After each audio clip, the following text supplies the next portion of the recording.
How's it going, everybody? We are back down at the shop again, and we're gonna do a little update on the week with the Sentra. So in the last video, you saw me build the traction bars for it. I didn't really put any clips of the car driving with the traction bars on there. I was actually planning on going and getting him some clips today. It's Sunday. I was gonna go out for a drive tonight, do a couple launches down in wherever, and was gonna go do some launches and just kind of see how the traction bars performed. But unfortunately, I don't know if you can tell, but it's wet out there. It rained all day, so I don't think it's gonna wind up drying by the end of the night. It's still really humid out, and so I probably won't end up going for a drive in the car tonight. But I do have a bunch of like dash cam clips or whatever, me just driving the car kind of throughout the week after work and stuff like that. We'll go for a cruise or whatever, and I have some clips of that. I think I might have one launch clip in there that I didn't put in last time, but it's not a guarantee. I do have some footage of just me driving the car, cruising around, and just, you know, enjoying it, having a little fun again, so I will put that in here.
So, got the traction bars in the car.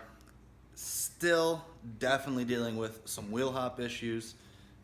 Since I got the traction bars in the car, I did bring the car to work, gave it a quick alignment.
It's still, I need to spend like a good hour or two on this thing. I do have camber plates in the front, along with, I can adjust the camber from like the two control, or the strut mounts rather, in the front there, the coilover mounts. I have some adjustability there, plus the adjustability up top.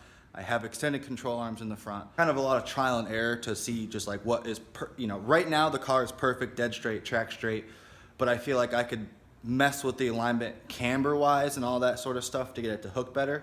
I have a fair amount of camber in the front of this car still, just because I have the extended control arms. There's about 1.5 degrees of camber up front.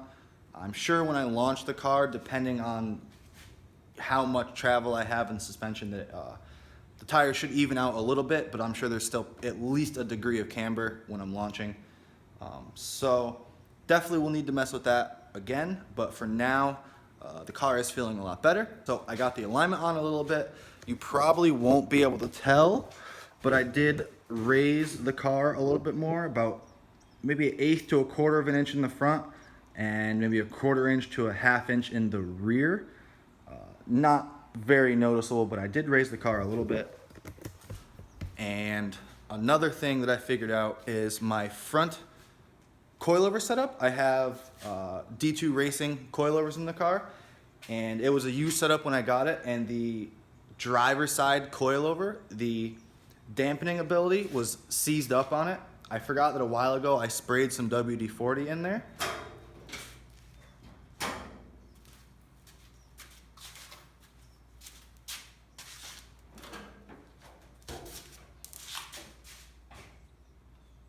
Like I said, I have D2 coilovers in the car.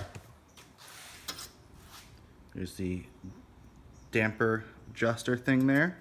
And so the dampening was seized up on this side, so I didn't know where it was actually at. I had sprayed WD-40 in there a while and kind of forgotten about it.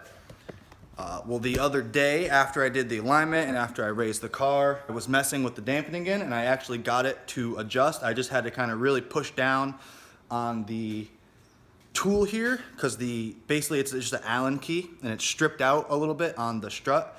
So I had to just really kind of force it in there, and I could feel it actually clicking and adjusting this time. And basically the way I had the car set up was the passenger side was set to, as loose dampening as it could go, and the driver's side was as tight as it would go. So I'm sure that was definitely affecting with everything when I was launching the car. I feel like just since I changed that, since I did the alignment, raised the car a little bit, it feels so much better just driving down the road. It's so much straighter and just smoother of a car. So I'm sure that will play a big difference, but I don't think I even did a launch since I did the alignment and that sort of stuff. I only did that yesterday, or the other day after work rather, and I haven't really gone out since then. All the clips I have were from a few days prior to that. Another thing I figured out with the car previously, since the last video rather, was I've been having, I don't know if you want to go back and watch some of the other videos, or I'll put in a few clips of it right now where you should be able to tell, but in like a long gear, like third and fourth, you would hear my boost surging, like you'd hear the exhaust.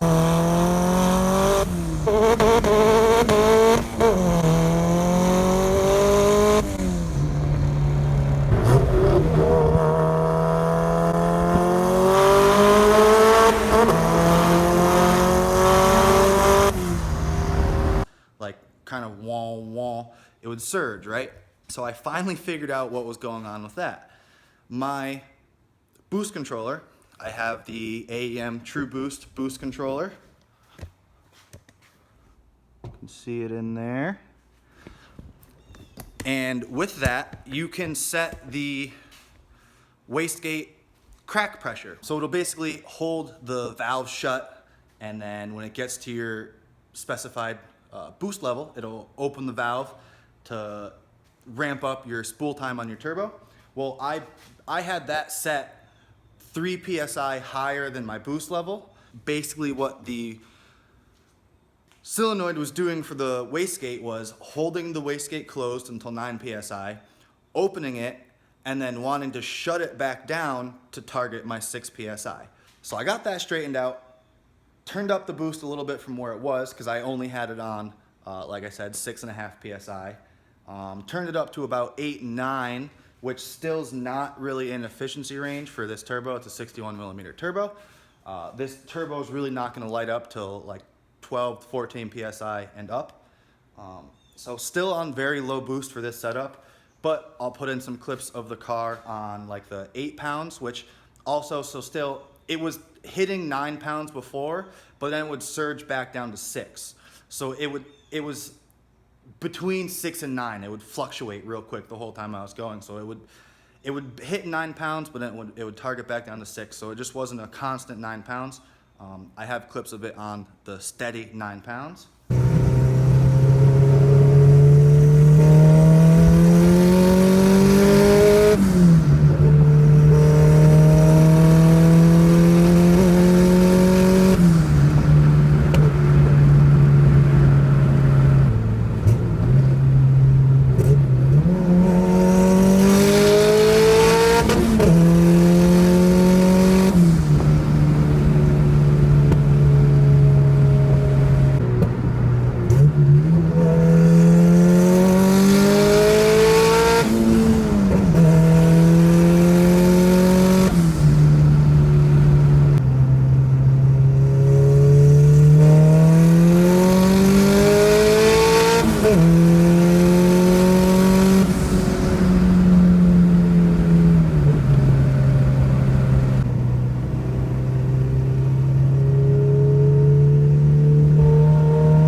Aside from all that, the kind of last little thing that happened this week with the car is I burnt out another starter.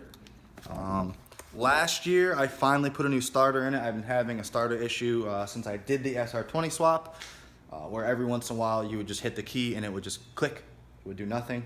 You'd have to bump the key a bunch of times to kind of get it to turn the car over. Well, this one started doing the same thing the other day.